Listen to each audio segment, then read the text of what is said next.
Good morning, 614 Black, and good morning to you. Good morning. I'm here with Tierra Barber, and we are at Yoga on High Studios here on Dennison Avenue. And we're going to talk to Miss Barber about her practice here, how she got started, how she enjoys the space that she works in, and all of those lovely things. All of them. Very lovely. So tell me, are you from Columbus? Not originally from Columbus. I've been here for about 3 years. I'm originally from Texas. Okay. So big change, big jump, but it was at that pivotal time in life when change of scenery, change, and everything was necessary. So Columbus, wouldn't have never guessed Columbus, Ohio, especially coming from Texas. Yeah. Right. But I was pleasantly surprised on my visits to Columbus before moving here, and it was like, okay, this is a place that I could see myself in this next phase with the things that I was wanting to accomplish. So very grateful to have landed in this undiscovered land of Columbus for me. Yeah. We're happy to have you here. Thank you. Yes. So, since you've been here, what's your favorite take about the city? Well, I came from kind of small central Texas that had access to cities, but not, a city in itself. So for me, wanting to move to a place that had lots of options and diversity and offerings from culture to music to food to outdoor activities and such. And so Columbus has definitely afforded a lot of those things as far as a city that I wanted to engage in. So. Awesome. Yeah. Awesome. Favorite place in the city? Favorite place in the city? I don't know if I can narrow it down to just one place. No, not one place. I've got my favorites. I've got my coffee shop. I've got my restaurants, my go-to places to do those types of things. Of course, yoga, my yoga studios and things like that. So I can't just say just one place. Genoa Park, maybe, because that's a place that I can go because it's the scenic area. There's lots of people normally down there walking different times of the season, and then also when things were pre-COVID and hopefully post-COVID, lots of activities and cultural types of events and music types of events happening down there. So it's like a one-stop shop. Awesome. Yeah. Awesome. Yeah, I like it. I like it down there too. It's so pretty. After they redid everything, because I'm not sure if you said you've been here about 3 years. I don't think you got to see it before it was like the tragedy that it was before they were building all the area up. Nope. Oh, good for you. Nope. So this is all post. So yeah, you can definitely tell I'm a newbie then. No, but it's all good now. Yeah. Everything's beautiful now. So tell us about you and your background. Did you have a background within doing yoga, within all of those things? Yeah, so I have definitely been a health and fitness person my whole life. I tell people my dad had me doing push-ups since I was like 3 and playing basketball. So I've always been very active, love the body, love the movement aspect, studied it in college. So I was an athlete, basketball, track, those types of things all the way up kind of through college.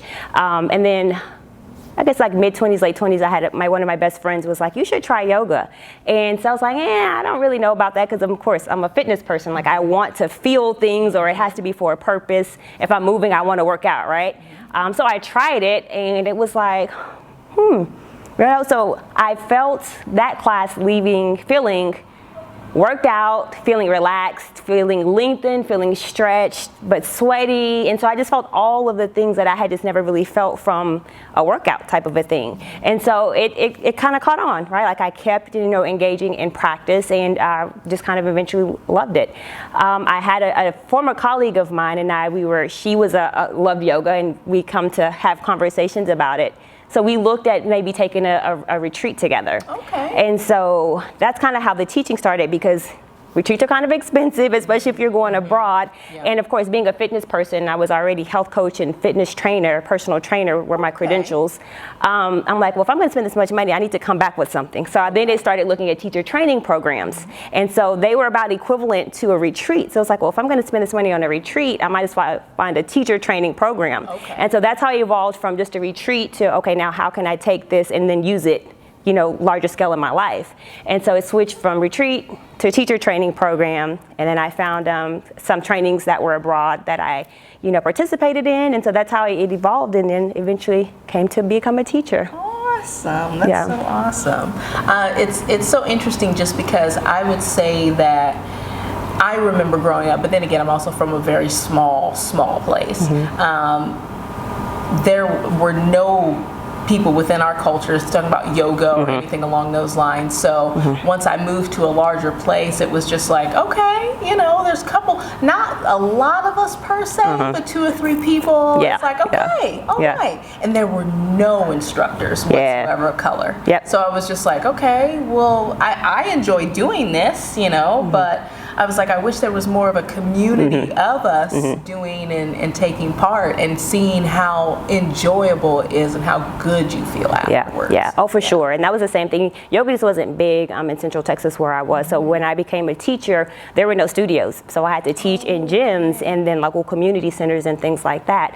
So then definitely not many people of color that were practicing in that area as well. And so by the time that I left, a few studios had come to that area, and then more people were, you know, it was becoming, you know, mainstream now. People were learning about it and more open to it too. But yeah, for sure, that was my experience as well, coming from a place where there just wasn't lots of diversity and lots of offerings. But Columbus is so good to really be ramping up, one, yoga just in general, two, getting more instructors of color and being able to follow that. You can find your tribe. Yes, so that's for sure. One thing that's really, really always been important for me. So I'm grateful that you're here. Yes, me too. That you can teach us and all of those good things.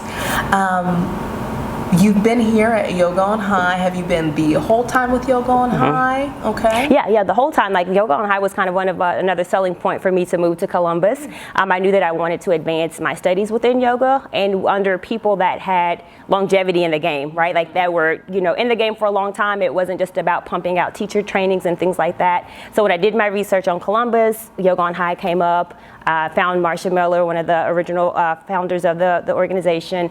Met with her and Michelle a few times before I moved here and was like, this is it. This was the exact type of program that I was looking for and the type of city that I was looking for. So Columbus, Yoga on High started checking some of those boxes off for me. And so yes, my entire time of being here at Columbus has been with Yoga on High. And I came in as a student with a 300-hour program and eventually moved into staff. I worked, you know, managing some of the back office elements and then my program, and then got involved with some of the teacher training programs. And so now I'm teaching. And so it has definitely been my home since being in Columbus. Now, with pandemic, were you kind of in the beginning stages of really getting your practice and your sessions going, like right at that time, or how did that work for you? Yeah, it was beforehand. So I had, you know, was able to be on the schedule and kind of get into my routine earlier on, and so it didn't affect that immediately. You know, it shut everything down, right? So I think there was a moment of, oh my gosh, what are we going to do? But the studio was very much on top of it, right? Like we were able to shift to virtual very, very early in the game. And so yes, the in-person of course had to be shut down, but it was like, what can we do and how can we get into this online market space to still be able to provide this service and to still have our, you know, community to connect with each other. So I will say that we were pretty early in the game in the virtual platform. And so that really helped with that in between then and now, to where there was something, you know, to offer.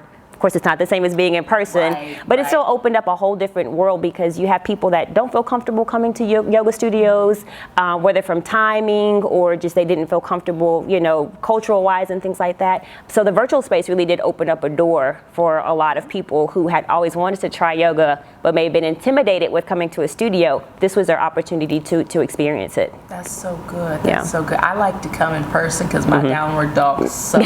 So every single time I need an adjustment, they're like, if you don't want me to touch you, I'm like, please touch me. Yes. You need to adjust me. It's Get not it going. Look right. I hear you.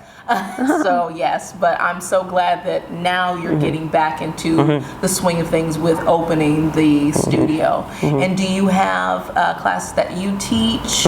Okay. I've got 2 classes. One Tuesday, it's in person at 6 p.m. and then 6:30 a.m. and that's virtual. So regardless of where you're coming from, you can log in 6:30 in the morning on Thursdays. And with your jammies on.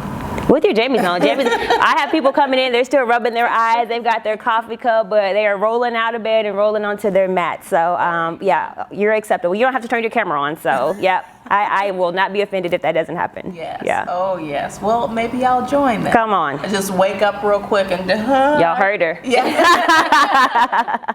She's gonna hold me to it. At least once. Come on. Yeah. Well, I'd rather come in person. I'm with like you. The energy of you. Yeah. Thank you. Yes. So it's just a good space here. It's, if you've never been to Yoga on High, please do come. Don't feel nervous. They're practicing their social distancing. They're taking care of everything. They're taking care of everyone, and they want to make sure that you can get the good energy. Oh yes, for sure. Yeah. So what's your social media handles? 37 Wellness is my Instagram handle. I don't like social media like that, and I don't like posting things, but I do try to put things on there to let you know that, like, what I'm doing. I have a couple of other partnerships, 3 Zen Sisters. We're urban Zen integrative therapists, and so we do some things around town as well, and got some events coming up. So I like to just, for those things that I am doing out in the community, I'll post that, but not just things on this is me today, what I'm doing. So yeah, but yeah, 37 Wellness, that's on there. I struggle with that too. I completely understand. Yeah. Yes. So speaking of what's coming up next? What is coming up next? Awesome. Yes.